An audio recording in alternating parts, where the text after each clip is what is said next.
आपल्यात भाकरीच शिल्लक राहत नाही तर तुम्ही काय खाता? तुम्हाला भूक नाही का लागत? तेव्हा त्यांचे वडील म्हणाले, भीमराव, माझी भूक या भाकरीने कधीच भागणार नाही, माझी भूक या भाकरीने कधीच भागणार नाही.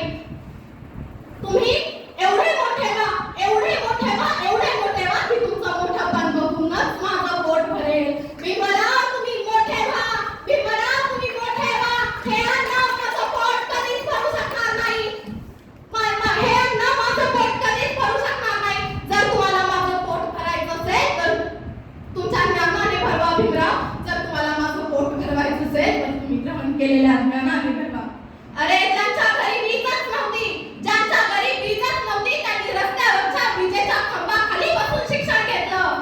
ते डॉक्टर बाबासाहेब आंबेडकर अमेरिकेतील कोलंबिया विद्यापीठात गेले. आजही आपण तिथे गेलो तर तेथील प्रवेशद्वारावरती एक वाक्य लिहिलंय. आजही आपण तिथे गेलो तर तेथील प्रवेशद्वारावरती एक वाक्य लिहिलंय. शतकातील सर्वोत्तम विद्यार्थी डॉक्टर बाबासाहेब आंबेडकर. शतकातील सर्वोत्तम विद्यार्थी डॉक्टर बाबासाहेब आंबेडकर. आणि यांचेच विचार असे की 100 दिवस शेळी बनून जगण्यापेक्षा एक दिवस वाघासारखे जगा.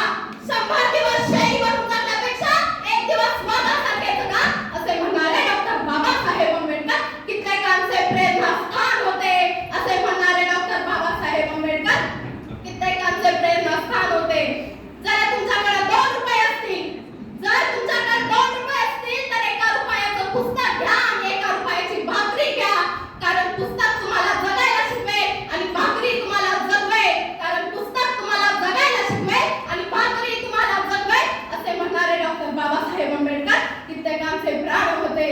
असे म्हणणारे डॉक्टर बाबासाहेब आंबेडकर कित्येकांचे प्राण होते.